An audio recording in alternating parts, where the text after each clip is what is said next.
오늘 우리에게 주시는 하나님 말씀 레위기 23장 39에서 44절의 말씀입니다. 레위기 23장 39에서 44절의 말씀입니다.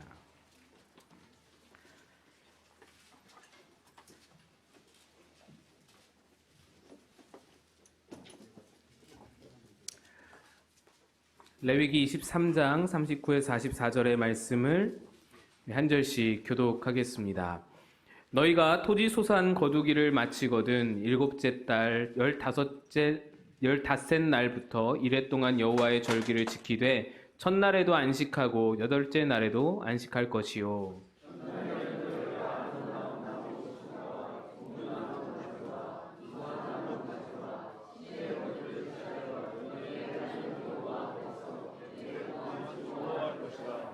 너희는 매년 이레 동안 여호와께 이 절기를 지킬지니 너희 대대의 영원한 규례라. 너희는 일곱째 달에 이를 지킬지니라. 너희는 이레 동안 초막에 거주하되 이스라엘에서 난 자는 다 초막에 거주하라. 이는 내가 이스라엘 자손을 애굽 땅에서 인도하여 내던 때에 초막에 거주하게 한 줄을 너희 대대로 알게 함이니라. 나는 너희의 하나님 여호와이니라.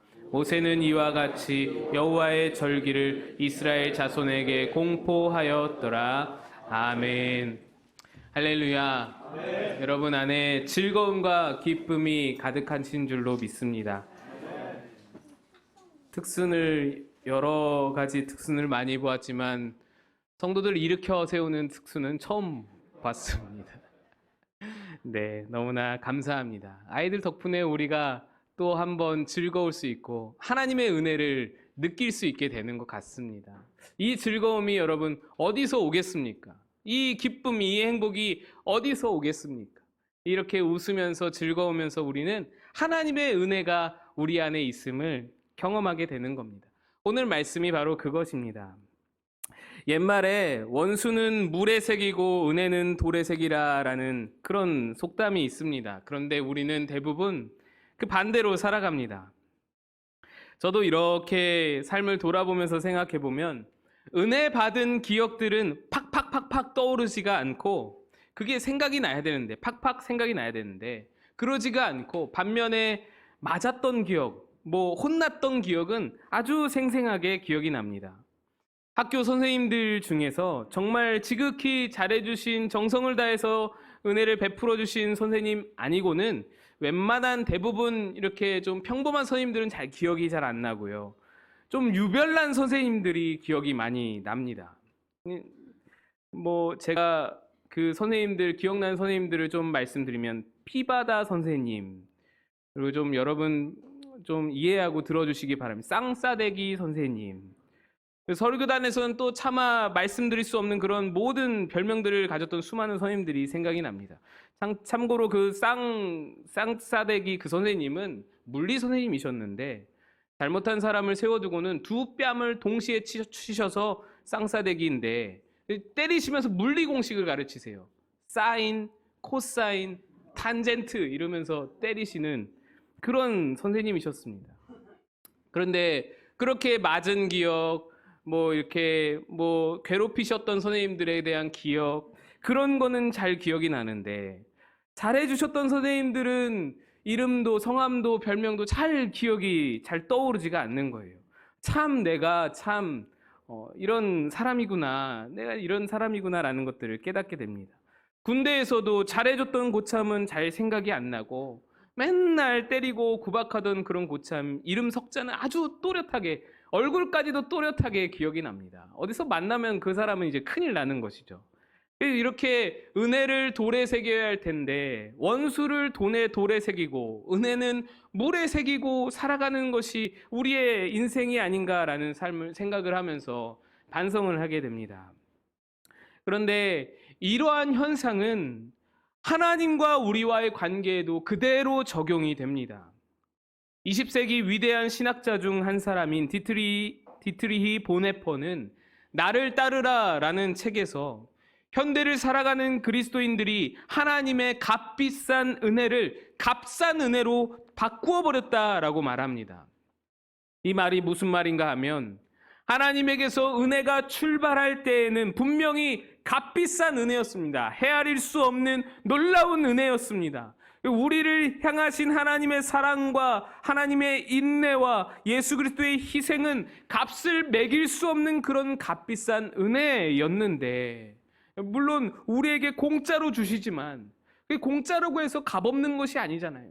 가치 없는 것이 아니잖아요. 공짜이지만 너무나도 값비싸고 가치 있는 은혜가 바로 하나님에게서 출발한 은혜인데, 그 값비싼 것을 공짜로 받아서는 우리에게 도달하고 나서는 그것이 값싼 은혜로 전락해버린다라는 겁니다. 값비싼 것을 받았으면은 돌에 새기고 마음의 중심에 새기고 그것을 기억해야 할 텐데, 물에 새겨서 흘러보내면서 당연한 것으로 여기면서 내게 마땅히 있어야 할 것으로 여기면서 하찮은 은혜로 우리가 전락시켜 버린다라는 말씀입니다. 감사하다라는 말이 영어로 thank입니다. thank라는 말은 think라는 단어와 그 유래를 같이 합니다. think 무엇입니까? 생각하다이죠. 감사하는 것은 생각하는 것과 관련이 되어 있습니다. 왜냐하면 감사는 기억에서 출발하기 때문입니다. 감사는 우리의 기억에서 출발하는 것이 감사입니다. 하나님께서 베푸신 그 은혜를 생각하고 기억할 줄 아는 사람만이 하나님께 감사할 수 있는 것입니다. 오늘 본문은 유대인의 3대 절기인 유월절, 칠칠절, 초막절 중에 초막절의 절기에 대한 규례입니다. 본문 39절에 나와 있듯이 토지 소산을 거두기를 마친 후에 지내는 절기가 바로 초막절 절기입니다. 지금의 추수감사절과 비슷한 절기가 바로 이 초막절입니다. 모든 토지 소산을 거두고 난 후에 그 풍성한 은혜를 주신 하나님께 감사하는 절기. 그런데 추수감사절과 달리 좀 더 특별한 의미가 포함되어 있습니다. 본문 43절입니다. 제가 읽습니다. 이는 내가 이스라엘 자손을 애굽 땅에서 인도하여 내던 때에 초막에 거주하게 한 줄을 너희 대대로 알게 함이니라. 나는 너희의 하나님 여호와이니라. 하나님께서 이스라엘 백성에게 초막절을 지키라고 하신 이유는 민족적인 차원에서 하나님의 행하신 일을 기억하게 하시려고 이 절기를 지키도록 하신 것입니다. 나 여호와가 너희를 애굽 땅 종되었던 집에서 이끌어내어서 광야에서 만나와 메추라기로 먹이고 구름 기둥과 불 기둥으로 인도하고 홍해를 가르며 반석에서 물을 내며 너희를 인도하였던 그때를, 그 은혜를, 그 함께 하심을 너희는 대대로 기억하라라는 것이 하나님이 이 절기를 만드신 의도였습니다.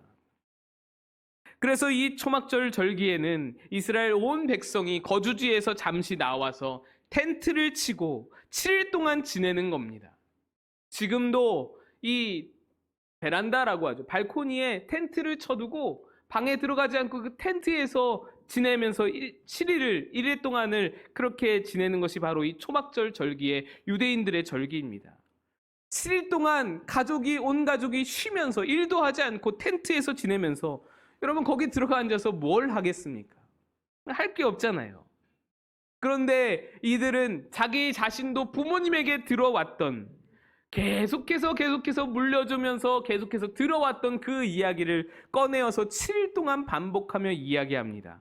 그 이야기가 바로 잊어서는 안 될 이야기, 잊을 수 없는 이야기, 민족과 함께 하셨던 하나님의 은혜의 이야기들, 광야에서 함께 하셨던 그 이야기들, 애굽 땅 종되었던 집에서 나와서 광야에서 이렇게 텐트를 치면서 살았던 우리 조상들과 함께 하셨던 하나님, 별 볼 일 없던 우리 민족을 그렇게 정성으로 이끄셨던 하나님의 은혜의 이야기를 계속 밤낮으로 7일 동안 전해주는 것이 그 텐트에서의 초막절 규례입니다.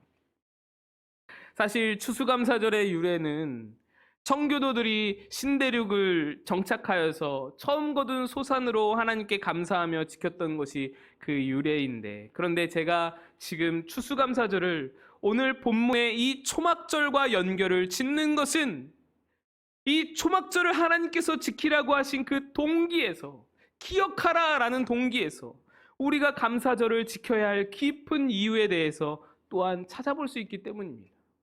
추수감사절은 여러분 기억하는 날입니다. 추수감사절은 상기하는 날입니다. 내게 주신 하나님의 은혜를 기억하고 상기하는 것이 감사절의 목적입니다. 왜요? 감사는 기억에서 출발하기 때문입니다. 기억하지 못해서 원망하고 기억하지 못해서 하나님은 내 편이 아니라고 말합니다. 아니, 우리 옆집에는 은혜를 쏟아부어 주시는데 나에게는 왜 별로 안 주십니까? 저 권사님에게는 하나님이 날마다 도와주시는데 왜 나는 별로 안 도와주십니까? 여러분, 맞습니까? 하나님의 은혜는 이미 우리의 지천에 깔려 있습니다. 우리는 하나님의 은혜로 이미 사방으로 둘러싸여져 있습니다. 단지 내가 기억하지 못하기 때문에, 내가 생각하지 못하고 내가 느끼지 못하기 때문에 하나님의 은혜가 없는 것으로 착각하는 것이지요. 미국에 월리엄 헐스트라는 신문사 편집인이 있었습니다. 그는 비교적 넉넉한 생활을 하면서 골동품을 수집하는 취미를 가지고 있었습니다. 진귀한 미술품이 있다고만 하면 세계 어디라도 쫓아가서는 그것을 사들이고는 했습니다. 그 정도로 여유가 있고 풍족하고, 그의 지하실, 그 창고, 또 집 안에 있는 여러 전시장에는 이 골동품들로 가득 메운 것입니다. 어느 날 이 사람이 이 골동품 잡지를 보다가 유럽 왕가에서 사용했던 도자기 하나가 있다라는 것을 발견하게 되었습니다. 잡지에서 그 그림을 보는데 이 사람의 가슴이 막 두근거렸습니다. 우와, 이런 것이 다 있다니. 그래서 이것에 완전 정신이 빼앗겨 버렸고, 이거를 꼭 사들여야 되겠다. 내가 무슨 일이 있어도 이거를 꼭 사들여야겠다.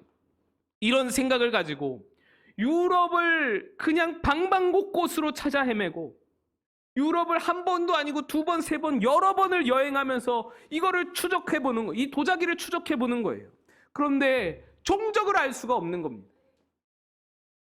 또 찾아보고 또 찾아봤는데도 알 수가 없는 거예요. 그는 그 도자기를 누가 가지고 있는 건지, 이 도자기가 어디에 숨어 있는지 몰라서 안타까워하면서 크게 실망을 하고 있었습니다. 그러던 어느 날 또 다른 골동품 잡지를 보는데 그 잡지에 그 도자기 이야기가 실린 거예요.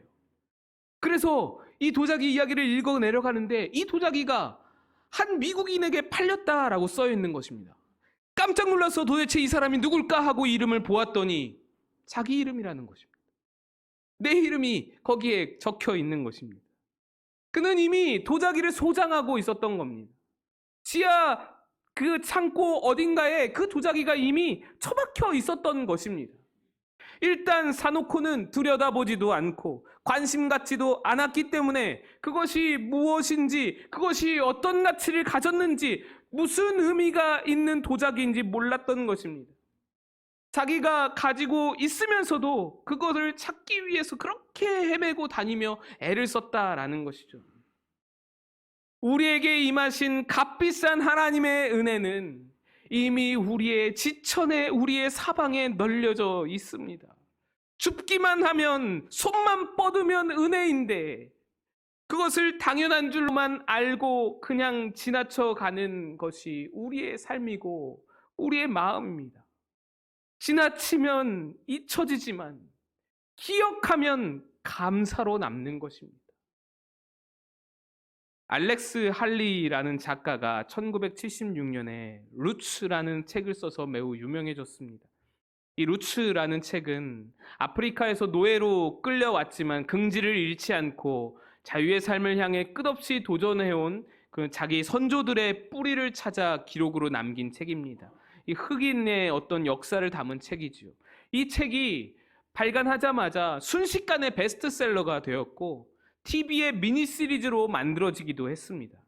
그래서 이 할리라는 작가는 대성공을 거두었습니다. 그래서 많은 사람들이 이 할리의 사무실에 찾아오기를 시작했습니다. 그런데 이 할리라는 작가의 사무실에는 좀 엉뚱한 그림이 액자에 걸려 있었다고 합니다. 무슨 그림이냐면 높은 기둥 꼭대기에 작은 거북이 한 마리가 놓여져 있는 그런 그림이 액자에 담겨져서 사무실 한켠에 있는 것입니다. 사무실을 방문하는 사람들이 이 사진의 의미가 뭔지 궁금하여서 질문을 던졌습니다. 이 사진이 무슨 의미가 있습니까? 그때마다 이 알렉스 할리는 이렇게 대답했다고 합니다. 내가 글을 좀 써서 사람들에게 알려지고 내 스스로 자만심에 빠져 있는 것을 느낄 때마다 이 그림은 나에게 큰 가르침을 줍니다. 이 거북이가 이 높은 탑, 이 높은 담벼락 위에 어떻게 자기 스스로 이 기둥 꼭대기에 올라갈 수 있겠는가? 그 거북이는 자기 스스로 그 기둥을 올라간 것이 아니라 누군가가 이 거북이를 그 자리에 올려놓아 주었기 때문에 그 거북이가 거기에 있을 수 있다라는 것입니다. 이 그림을 보면서 이 할리는 날마다 생각하고 기억하는 것입니다. 내가 어떻게 이 자리에 있을 수 있는가? 지금의 내 삶은 하나님의 은혜의 결과물인 것입니다. 거북이를 누군가가 올려놓았기 때문에 그 자리에 있을 수 있듯이 우리를 누군가가 올려주셨기 때문에 우리의 인생이 설명되어질 수 있는 것입니다. 하나님의 은혜 없이는 우리의 삶이 설명되어질 수가 없는 겁니다. 알렉스 할리가 액자를 걸어둔 것은 바로 그 설명할 수 없는 하나님의 은혜를 기억하기 위함이었습니다. 거북이 액자가 은혜를 기억하도록 돕는 하나의 장치가 되어주는 것입니다. 우리에게 기억을 돕는 액자는 바로 추수감사절입니다. 추수감사절은 우리가 감사해야 할 존재임을 깨닫게 해주는 절기입니다.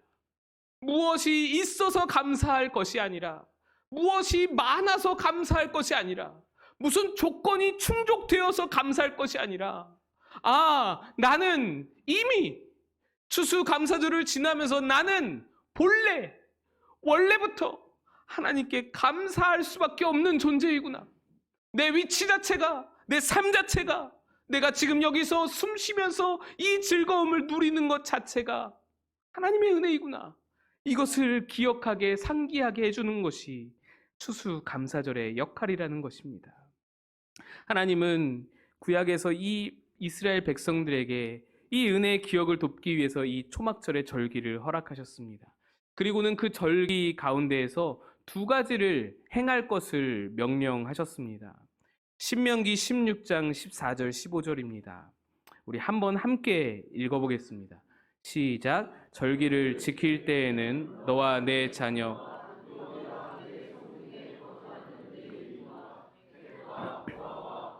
함께 즐거워하되 내 하나님 여호와께서 택하신 곳에서 너는 이래 동안 내 하나님 여호와 앞에서 절기를 지키고 내 하나님 여호와께서 내 모든 소출과 내 손으로 행한 모든 일에 복 주실 것이니 너는 온전히 즐거워할지니라. 아멘. 두 가지 행해야 할 것 중에서 한 가지는 소외된 자, 가난한 자들에게 손을 내밀라는 하나님의 말씀입니다. 너희가 이 모든 토지 소산을 거두어 들여서 풍성함을 누릴 때에 절대로 잊지 말아라. 레위인과 객과 고아와 과부 이들과 함께 즐거워해라. 이들을 초청하여 이들과 함께 풍성함을 누려라. 레위인과 객과 고아와 과부는 당시 구약 시대의 대표적인 약자들입니다. 그들은 경제적으로는 물론이고 사회적으로도 아주 천대받고 존중받지 못하던 계층들이었습니다. 고아와 과부는 이 보호자가 없는 사람들입니다. 여러분, 고대 사회에는 아이와 여자를 사람 취급하지 않았습니다. 예수님 시대 때만 해도 사람의 인구를 셀 때에 사람 수에 들지도 못하는 그런 계층이 바로 여자와 아이들이었습니다. 여자는 남편의 소유물이고 아이는 아버지의 소유물인 것입니다. 그래서 하나의 어떤 소유물 개념이지, 하나의 재산 개념이지, 인간적인 인격적인 대우를 하나도 받지 못하던 것이 당시의 여자와 아이들이었습니다. 그런데 소유하는 그 아버지 또는 소유하는 그 남편이 없다. 이것은 그냥 버려진 물건과 같은 존재라는 것입니다. 그래서 과부와 고아는 생활할 수가 없는 그런 지경에 빠지게 됩니다. 과부가 일할 수가 없습니다. 어디에서도 일을 할 수 있는 그런 상황을 만들어주지를 않습니다. 그래서 과부가 돈벌이를 할 수 있는 것은 구걸과 몸 파는 일 두 가지밖에는 없었다고 기록되어 있습니다. 그러니 여러분 얼마나 비참합니까? 얼마나 어렵습니까? 그런 자들을 챙겨라 라는 것입니다. 이 초막절에, 이 추수감사절에 그들을 꼭 챙겨라. 그들을 잊어버리지 말아라. 그들과 함께 즐거움을 나누라 라는 것입니다. 성경에서 말하는 감사의 의미는 나눔에 있습니다. 감사를 하나님께 하지 어디 사람에게 합니까? 라는 생각을 하실 수도 있습니다. 그런데 구약 성경은 분명히 그렇게 말씀하고 있습니다.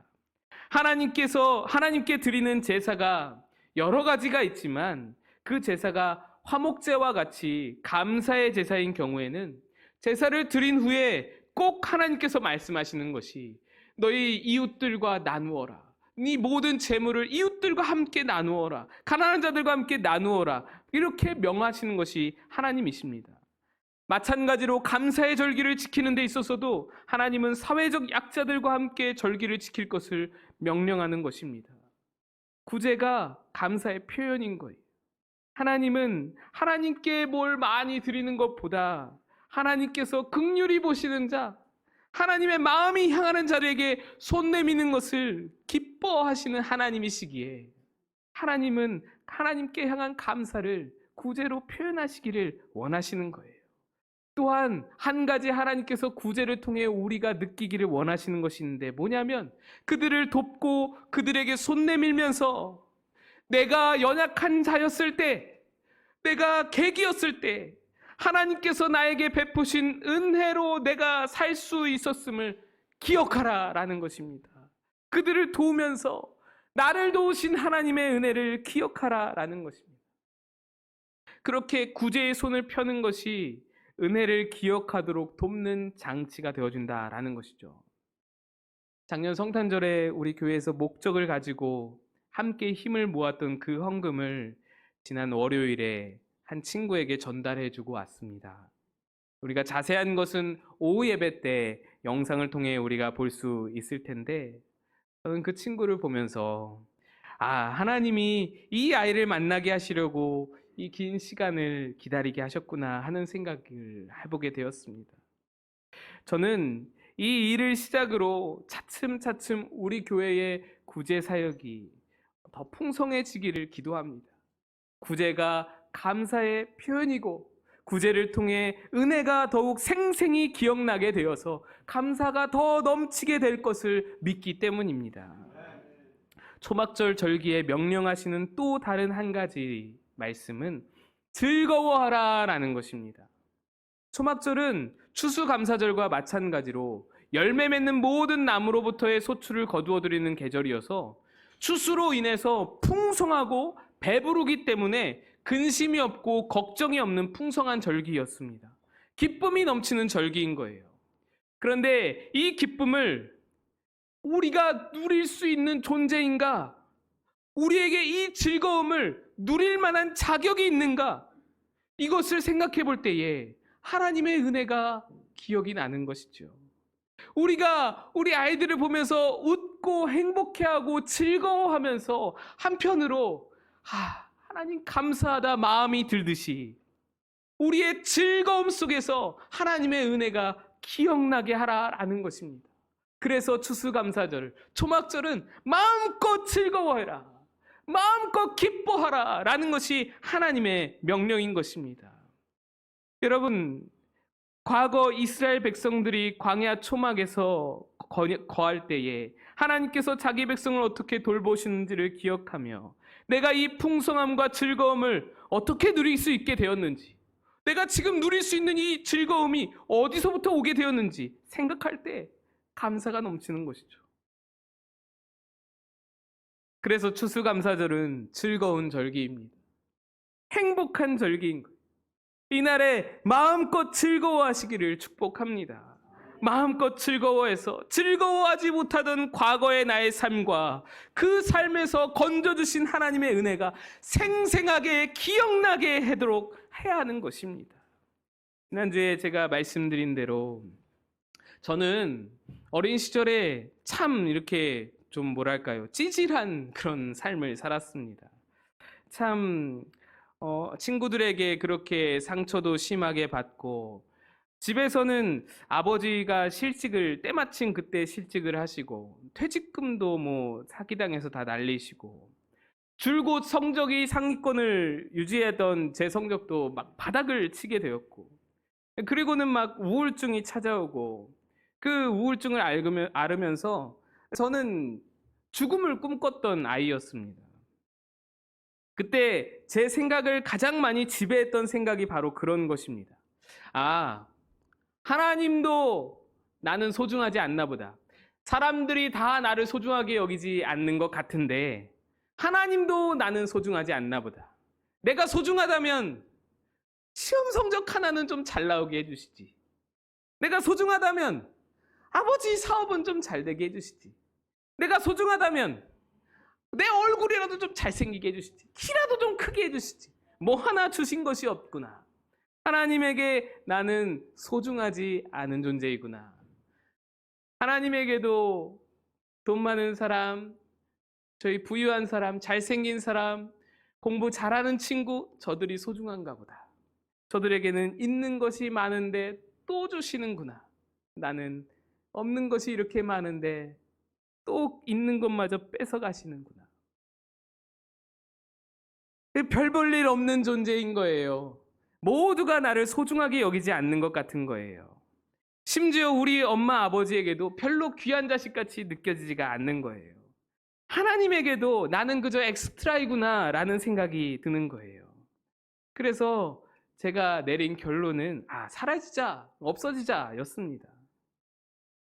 그때 제가 그렇게 없어져도 사라져도 아무도 슬퍼할 것 같지가 않았던 거예요. 어느 날 하굣길에 길을 가면서 하늘을 향해서 막 삿대질을 하면서 제가 원망했습니다. 하나님, 내게 준 게 무엇이 있습니까? 심각하게 원망을 했던 적이 있습니다.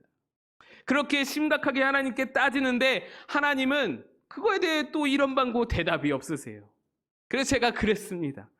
역시 하나님께 저는 별로 중요하지 않으시군요. 하나님 참 바쁘시나 봐요. 하나님 저는 별로 소중하지 않군요. 그래서 나는 사라져야겠구나 마음을 굳혀가고 있었습니다. 그렇게 해서 집으로 터덜 걸어오는데 교회 옆을 지날 때에 노랫소리가 들렸어요. 아주 먼 옛날 이 노랫소리. 이 세상 그 무엇보다 귀하게 나의 손으로 창조하였노라. 내가 너로 인하여 기뻐하노라. 내가 너를 사랑하노라. 이 노래가 저의 마음에 확 들어오는 거예요. 그 순간에 길바닥에 주저앉아서 엉엉 울었어요. 내가 어떻게 집에 들어갔는지를 잘 모르겠습니다. 그때 깨달았습니다. 하나님의 은혜는 나 같은 놈에게도 찾아올 수 있는 것이구나. 하나님의 은혜는 이 세상 모든 가난한 자들과 없는 자들과 부족한 자들과 연약한 자들과 병으로 고생하는 자들과 그 지위가 낮아서 형편없는 자들에게도 하나님의 은혜만은 임하는 것이구나. 지금 이 순간에도 저는 하나님의 이 크신 은혜를 깊이 느낄 수가 있습니다. 여러분, 내가 뭐라고 제가 말씀드렸잖아요. 불타는 고구마, 고갯병, 그런 어떤 쑥스러움에 그렇게 사람 얼굴도 잘 못 보던 그런 아이가 어떻게 이 많은 사람 앞에서 제가 설교를 전할 수 있겠습니까? 저는 저를 잘 압니다. 이거는 불가능한 일이에요. 나같이 비천한 놈을 사용하시는 하나님의 은혜로 내가 이 자리에 서 있을 수 있지 않겠습니까? 어떻게 기둥 꼭대기에 거북이가 올라설 수 있었겠습니까? 한순간도 하나님의 은혜가 아니었으면 내가 이 자리에 서 있을 수가 없는 거예요. 이렇게 큰 교회, 이렇게 많은 성도들, 나를 아무도 좋아하지 않는다라고 생각했던 그 모든 열등감에 사로잡혀서 살던 그 아이가, 조그만 아이가 이 수많은 사람들 앞에서 이렇게 설교를 하다니요. 정말 꿈꾸는 것 같은 일인 거예요. 꿈만 같은 일인 거죠. 이렇게 멀쩡한 옷을 입고 내가 목사라니. 이 놀라운 은혜를 어찌다 다 말로 표현할 수 있겠습니까?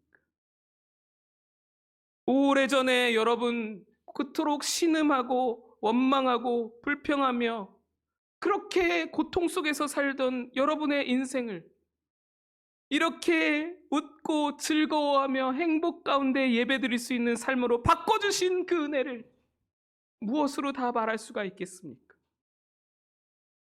오늘도 내 가슴 깊숙이 돌판에 새길 뿐입니다.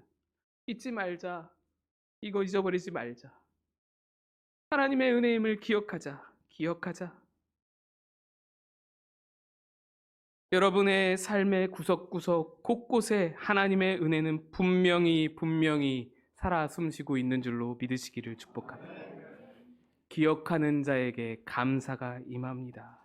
오늘 추수감사절 성도들 모든 교우들과 함께 행복한 추수감사절, 즐거운 추수감사절 되시기를 축복합니다.